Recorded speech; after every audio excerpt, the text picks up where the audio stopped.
తల్లి మీకు? అదేంటి, అదేం ఆలోచన అసలు? అదెందుకు వచ్చింది? తప్పుకి కులానికి సంబంధం ఏమైనా ఉందమ్మా? లేదు కదా, మరి ఎందుకు తీసుకొచ్చారు దాన్ని? రంగా గారు పక్కన అంబటి గారు, ఇది ఇంకా పెద్ద జోక్. రంగా గారి పక్కన అంబటి గారు ఏంటమ్మా?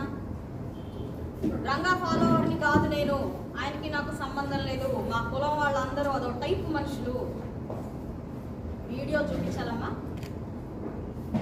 అంబటి గారి ప్రవృత్తి ఎలా ఉంటుందంటే, మామూలుగా యాక్చువల్గా నాకు అంబటి గారి ఫ్యామిలీ విషయాలు కానివ్వండి, వాళ్ళకి ఆయనకి ఎంతమంది పిల్లలు ఉన్నారని కానివ్వండి, వాళ్ళ ఆడ మగ అని కానివ్వండి, వాళ్ళ ఫ్యామిలీ ఏం చేస్తుంది, ఎక్కడ స్థిరపడ్డారు, అసలు ఆయన ఏంటి, ఆయన రాజకీయం కాకుండా చేసే పనులేంటి, least bothered with your personal things. Always you are always focused and dedicated to develop this nation. అర్థమైందమ్మా? మాకు తెలియని కూడా తెలియదు. అలాంటిది మీరు వెంటనే అనేస్తారు, మళ్ళీ వెంటనే తడుముకుంటూ నాది తప్పు అయిపోయింది. పాస్ట్ నుంచి అంతే. ఆయన మాకు ఎలా తెలుసు అంటే, నాకు వరకు అంబటి రాంబాబు గారు అని అంటే చాలా సరదా మనిషి, సంక్రాంతి వస్తే గుర్తు చేసుకోవాల్సిన మనిషి. ఓకే, అవాకులు చవాకులు ఏవో పేలుతూ ఉంటారు, ప్రతి ఒక్కళ్ళని కిలిగజ్జాలు పెట్టి ఇలాగా కదిలిస్తూ ఉంటారు, అయిన దానికి కాని దానికి ఏదో మాట్లాడుతూ ఉంటారు. ఇంతవరకు తెలుసమ్మా నాకు యాక్షన్. ఆ తర్వాత డమ్మీలు, ఈ గుంటూరుకు పట్టిన శనులు, ఇలాంటి డైలాగ్స్ ఆయన దగ్గర విన్నాను అంతే. మీరు ఒకసారి హిస్టరీలోకి వెళ్ళండి, అంటే ఈ పాస్ట్ 3 or 4 months నుంచి మీరు చూడండి, మీ నాన్నగారు ప్రొవోక్ చేసినంత విధంగా ఎవరు ఏ నాయకుడు కూడా ప్రొవోక్ చేయలేదు. ఆ ప్రొవోకేషన్ అన్నిటికీ మేము రియాక్ట్ అయ్యామా? మీ ఎమ్మెల్యేలు ఇలా, మీ ఎంపీలు ఇలా, మీ మినిస్టర్లు ఇలా అని ఇష్టం వచ్చినట్టు మాట్లాడారు ఆయన. దేనికైనా బయటకు వచ్చామా? అలా ఎలా మాట్లాడతారు మీరు అని చెప్పి ఎప్పుడైనా అడిగామా? నన్ను డమ్మీ అంటావా, మీ నాన్న సారీ చెప్పాలి అని మీ నాన్నగారికి నేను అడిగానా? మా ఎంపీని ఇలా అంటారా, నేను క్షమాపణ చెప్పి తీరాలని ఎప్పుడైనా అన్నానా? You crossed your limit. CM అన్నారు మీరు, రాష్ట్ర ప్రజలకు ఏం మెసేజ్ ఇస్తున్నారు? I'm asking people of the state today, ఇది ఏం మెసేజ్ అండి? ఇలా మాట్లాడచ్చా? ఆ ఆవేశంతో మాట్లాడు. స్పర్ ఆఫ్ ద మూమెంట్ కాదండి, it's a pre planned event. I'm telling you, it's a pre planned event to just divert the things. అది అవసరమా?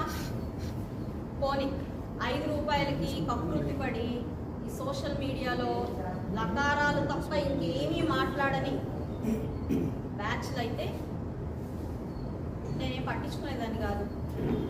అలాగా గంజాయి కొట్టి, డ్రగ్స్ కొట్టి, మద్యమత్తులో మునిగిపోయి ఇష్టం వచ్చినట్టు అక్కడ ఆడవాళ్ళు ఉన్నారా, నాయకులు ఉన్నారా, లేదంటే మహిళా నాయకురాళ్ళు ఉన్నారా, కార్యకర్తలు ఉన్నారా, విచక్షణ కోల్పోయి ఇష్టం వచ్చినట్టు మాట్లాడే చోటామోటా నాయకులు అయ్యి ఉన్నా పట్టించుకునే వాళ్ళం కాదు.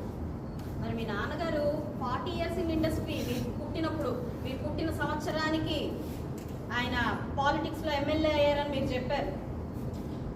మరి 40 years ఇన్ ఇండస్ట్రీ మాట్లాడాల్సిన మాటలైనా మీరే అలా మాట్లాడితే, మీ దగ్గర నుంచి క్షమాపణ మేము కోరకపోతే రాష్ట్ర ప్రజలకి ఏం మెసేజ్ ఇస్తున్నట్టమ్మా? నెక్స్ట్ జనరేషన్ కిడ్స్కి ఏం మెసేజ్ ఇస్తున్నట్టు?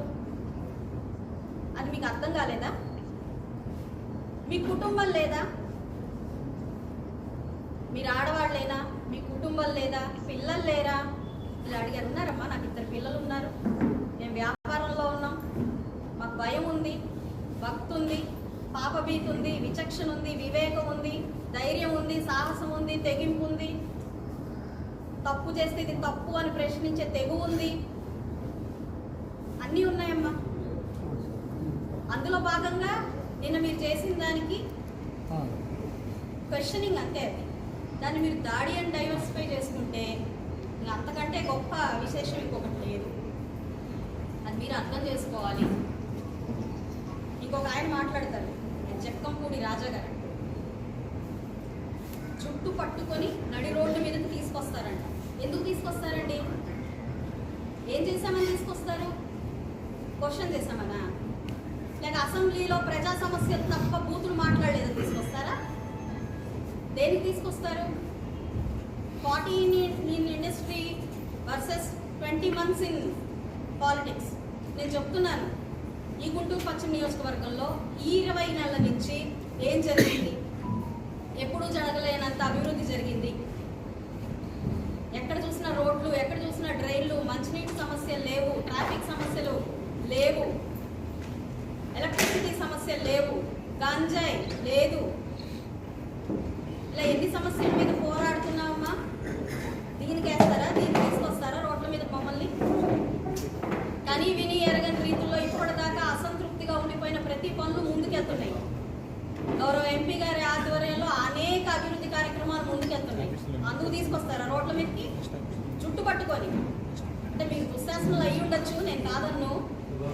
నేను మాత్రం ద్రౌపది కాదు. క్వశ్చన్ చేస్తాను, ఆన్సర్ చేస్తాను. 2029లో చూసుకుందాం. వస్తాం మేమే, 2029కి మేము వస్తాం. రండమ్మా, ఫిబ్రవరి 11కి రండి. మీ 11 మంది 2029 దాకా ఎందుకు మీటింగ్? ఎందుకు? 11కి అసెంబ్లీ స్టార్ట్ అవుతుంది. రండి, క్వశ్చన్ చేయండి, ఇవన్నీ అడగండి. అన్నీ ఆన్సర్ చేయడానికి మేము ఉన్నాం కదా. లెంది క్వశ్చన్ మేము స్కిప్ చేయం, ప్రతి క్వశ్చన్కి ఆన్సర్ చేస్తాం. మీరు రండి. మీకు ఎందుకు అంత భయం? కౌన్సిల్లో క్వశ్చన్ చేస్తున్నారు కదమ్మా, మీకేంటి భయం? తాట తీస్తాడు జగన్ అన్నగారు. అసెంబ్లీలో తీయమనండి, ప్రజా సమస్యలు మీకు తీయమనండి.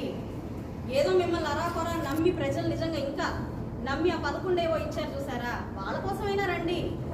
ఎంతసేపటికి ఎక్కడ సవాళ్ళు ఉన్నాయి, ఎక్కడ ఘర్షణలు జరిగినాయి, అక్కడ పరామర్శిద్దాము, అక్కడికి వెళ్ళి మనం క్యాష్ చేసుకుందాము కాదు. ప్రజలు ఉన్నారు కదా, రండి, వాళ్ళ కోసం రండి, మాట్లాడండి. వచ్చినప్పటి నుంచి చూస్తున్నాను ఏదో ఒక కాంట్రవర్సీ. ఏ కాంట్రవర్సీ గురించి అయినా మాట్లాడామా మేము? ఎందుకంటే టైం ఈజ్ వెరీ వాల్యుబుల్. ఈ 5 సంవత్సరాల్లో చేయాల్సింది చేయకపోతే చాలా చాలా ఇబ్బంది పడతారు ప్రజలు. అందుకని ఫోకస్ చేస్తున్నాం. మా లోకేష్ అన్న చెప్పారు, this is not time to fight, this is not time to retaliate. ఇది రివెంజ్ తీసుకునే టైం కాదు. అభివృద్ధి చెందాలి, అభివృద్ధి పరచాలి రాష్ట్రాన్ని. మనం ప్రజలకు ఏ హామీ ఇచ్చామో ఆ హామీలు నెరవేర్చుకుంటూ ముందుకెళ్ళాలి. మన మీద చాలా చాలా భయంకరమైన బరువు ఉంది, ఎంతో బాధ్యత ఉంది. దీనికోసం మనం ముందుకెళ్ళాలి. ఇప్పుడు కాదు, టైం వస్తుంది అని చెప్తున్నారు.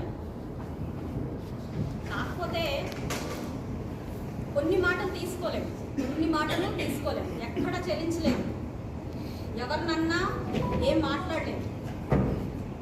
అభివృద్ధి చేస్తూ ఉంటే స్కాములు అని అంటున్నా, ఆడవాళ్ళని మీ ఇష్టం వచ్చినట్టు మాట్లాడుతున్నా, ఎలా పడితే అలా బిహేవ్ చేస్తున్నా, ఎక్కడ కూడా మాట్లాడలేదు. స్పర్ ఆఫ్ ద మూమెంట్ తీసుకొని మీ didn't lose our temper ever. కానీ ఇలా మాట్లాడకూడదు కదా. ఇలా కూడా మాట్లాడి మేము ఆన్సర్ క్వశ్చన్ చేయకపోతే మరి మేమేం మెసేజ్ ఇచ్చినట్టు? People will ask us. కార్యకర్తలు అడుగుతారు కాదు, జనాలు అడుగుతారండి. మిమ్మల్ని గెలిపించింది ఎందుకు, ఎలా పడితే అలా మాట్లాడించడానికి అని జనాలు అడుగుతారు. అసలు ఫ్లెక్సీలు పెట్టి ఎందుకు ప్రొవోక్ చేశారని ఒక మేధావి వర్గం అడుగుతున్నారు. నీకు చెప్తాను నేను. అంటే వాళ్ళేదో వాళ్ళ టైంలో తగ్గేదేలే అని ఏవో పోస్టర్లు పెట్టారు. అవి వాళ్ళు పెట్టారు కాబట్టి రిటాలియేషన్ కాదు. మీరు గుర్తుపెట్టుకోండి, ఇది ఎందుకు పెట్టారంటే జగన్ గారి మైండ్ గేమ్ని కట్ చేయడానికి కోసం పెట్టారు. జగన్ గారి మైండ్ గేమ్ ఎలా ఉంటుందంటే, ఫస్ట్ చెప్పాను ఇందాక, డైవర్స్ పాలిటిక్స్ చేస్తారు, విభజిస్తారు, దాని తర్వాత కులం అంటారు, దాని తర్వాత సింపతి ఫ్యామిలీ అంటారు. అప్పటిదాకా ఈ 3 గుర్తురావు. ఆ ఫస్ట్ అటెంప్ట్లోనే అయిపోతుందేమో అని అనుకుంటారు. ప్రతిసారి పాపం 4th అటెంప్ట్ దాకా రావాల్సి వస్తుంది. ప్రజలు ఆల్రెడీ అర్థం చేసుకున్నారు కాబట్టి రియాక్ట్ అవ్వట్లేదు, ఏం చేయాలో తెలియట్లేదు కాబట్టి ప్రతిరోజు ఒక కొత్త ఎజెండాతో ముందుకెళ్తారు. దీనికోసం పెట్టాల్సి వచ్చిందమ్మా ఫ్లెక్సీలు. మేధావి వర్గానికి వాళ్ళు ప్రశ్నించాలని కాదు, ప్రజలకు కూడా అర్థం కావాలి, అవును ఎందుకు పెట్టుంటారు అని ఒక క్వశ్చన్ వచ్చి ఉంటుంది ఎంతో కొంతమందికి. ఆ కొంతమందికి నేను ఆన్సర్ చేస్తున్నాను. ఎందుకు పెట్టారంటే, నిన్న సాక్షి పేపర్లో నేను చూశాను, హెడ్లైన్స్లో రాశారు, గల్లా రామచంద్రరావు, గల్లా మాధవి గారి భర్త అంబటి రాంబాబు గారి మీద హత్యాయత్నం. హత్య దేనికమ్మ హత్య? స్వాతంత్ర సమరయోధులా ఏంటి? మేము బ్రిటిష్ వాళ్ళమా? దేనికి హత్య? ఏం మాట్లాడుతున్నారు? కొంచెం అర్థం ఉందా? హత్య ఏంటి? కార్యకర్తల ఆవేశాన్ని తగ్గించడం కోసం నిజంగా గుడ్లు పనైపోయావు తెలుసమ్మా మీ నాన్నగారు. సీరియస్గా చెప్తున్నాను నేను. గట్టి ప్రొటెక్షన్ ఇచ్చారు పోలీసులు. పొద్దున మాట్లాడిన మాటలకి సాయంత్రం దాకా ఊరికే కూర్చున్నారు. సుమోటో ప్రకటించి ముందు ఆపాల్సి వెళ్ళిపోయింది. సరే, that is a different story. హత్యాయత్నం అది ఇంకా పెద్ద, అంటే అదొకటి. మళ్ళీ వెనకాల మరుసటి రోజు నల్లపాడు స్టేషన్కి వెళ్ళి పోలీసుల్ని ఎలా ఉన్నారు అని ప్రశ్నించి బాగానే ఉన్నారు అని చెప్తూ బయటికి వచ్చిన గళ్ళామాధవి. అదే పేపర్. నేను నల్లపాడు స్టేషన్కి వెళ్ళి అరెస్ట్ అయ్యాక నేను నల్లపాడు స్టేషన్కి వెళ్ళి మీరు ఎలా ఉన్నారు, ఎలా ఉన్నాడు ఆయన అని నేను అడిగానంట. బాగా చూసుకున్నామని వాళ్ళు చెప్పారంట. బాగా చూసుకున్నామని నేను మీడియాకు వచ్చి చెప్పానంట. పేపర్లో రాస్తారు వాళ్ళు. అంటే ఏం ప్రొవోక్ చేస్తున్నట్టు? చిల్లరగా అనిపించట్లా మీకు? నారాసుర రక్త చరిత్ర అంటే అది కామ్గా ఉంటుంటే దాన్ని బేస్ చేసుకుని అఫ్కోర్స్ మీరు గెలిచారు, ఆ సింపతిని గెయిన్ చేసుకుని గెలిచారు. That is a different story again. అంటే ఎందుకు చెప్తున్నానంటే ఇవన్నీ మీకు కరెక్ట్ టైంలో మీరు మాట్లాడిన వాటికి ఆన్సర్ చేయకపోతే ప్రజల్లో మీరు ఇచ్చే ఇంజెక్షన్ ఎలా ఉంటుందంటే అవునా అనే ఒక క్వశ్చన్ వేసుకోవాల్సిన విధంగా ఉంటుంది. 17 మెడికల్ కాలేజ్ని చూసి అవునా అని అనాలంట చంద్రబాబు నాయుడు గారు, మనందరం కూడా. జగన్ గారు చెప్తారు అవునా అని అంటున్నారు అందరూ అవన్నీ చూసి. He injects into the people of state. తప్పులు చేస్తారు, రివర్స్ని ఇంజెక్ట్ చేస్తారు. చాలా తప్పు కదా. అందుకని చెప్పుకోవాల్సిన వస్తుందమ్మా అవన్నీ. ఇది కాదు, ప్రజలకి ఇదిగో ఇలా అయ్యింది, వీళ్ళు కనీసం సెంటిమెంట్ని కూడా లెక్క చేయకుండా, పవిత్రతను కూడా లెక్క చేయకుండా, దేవుణ్ణి కూడా వదలకుండా ఇలాంటివి చేస్తున్నారు. చెప్పాల్సిన అవసరం ఉంది. మాకేం పని లేదనుకుంటున్నారా? మీ ఇంటి మీదకి క్వశ్చన్ చేయడానికి వచ్చిన రోజు 4 ప్రోగ్రాంలు అటెండ్ అయ్యి వచ్చాను. 8ంటికి ఇంట్లో నుంచి బయటికి వెళ్ళి. వేరే పనులు లేవనుకుంటున్నారా? చాలా పనులు ఉన్నాయి. ఇవాళ కూడా ఉమెన్ గ్రీవియన్స్ ఉంది. మీరు ఉమెన్ గురించి మాట్లాడారు కదా. ఉమెన్ కష్టాలు తెలుసుకోవడం కోసం ప్రత్యేకించి పెట్టాను. మరి మీ హయాంలో ఎవరైనా ఒకళ్ళన్నా మాట్లాడారో లేదో నాకు తెలియదు.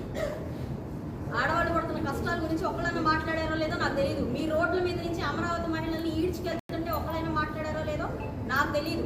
ఇష్టం వచ్చినట్టు వాళ్ళ మీద లాఠీ చార్జీలు చేస్తుంటే ఎవరు వచ్చి మాట్లాడారో నాకు తెలియదు. పోలే మహిళలు వదిలేయండి అని మీరన్నా అన్నారో లేదో నాకు తెలియదు. మీ నాన్నగారికి చెప్పారో లేదో కూడా నాకు తెలియదు.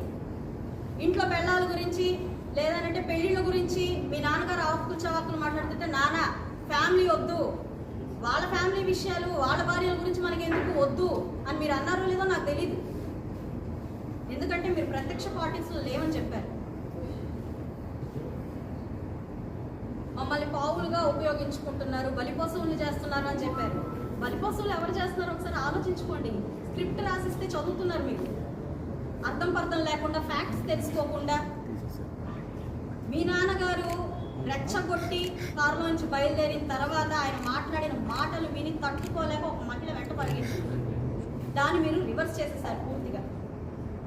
ఏ మూమెంట్ ఎప్పుడు జరిగింది, ఆ తర్వాత ఏం జరిగింది అన్నదాన్ని టైం లైన్నే మీరు డిఫర్ చేసేసారు. అది మీరు మాట్లాడతారు, ఫ్యాక్ట్స్ తెలియదు, వాళ్ళు రాస్తాడు ఆయన. ఎవరు వాడుకుంటున్నారో మీరు ఒకసారి ఆలోచించండి.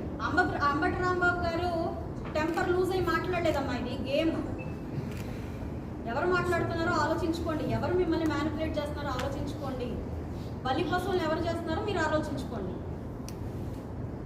బలి పశువు అని అంటే బలైపోయాకే వచ్చాము రాజకీయంలోకి, ఉత్తినే రాలేదమ్మా.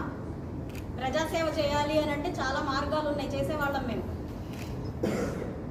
కష్టార్జితంతో పిల్లలకి పెళ్ళానికి సమయం ఇవ్వకుండా సంపాదించిన ప్రతి రూపాయి ఈ అరాచకాన్ని అరికట్టాలి, ఎట్లాగైనా దీన్ని మనం సమాధానం చెప్పాలి, నా వంతుగా ఏం చేయాలి అని చెప్పి నా భర్త పోరాడి ఈ రాజకీయంలోకి రావాల్సి వచ్చింది. మీరు చేసిన దాష్టికాలకి బలయ్యే రావాల్సి వచ్చింది. బల అయ్యాం కాబట్టి వచ్చాం. ఇక్కడ చక్కగా పెత్తనం చేయడానికి, ఎమ్మెల్యే అనిపించుకోవడానికి, ఇంకోటి అనిపించుకోవడానికి రాలేదు.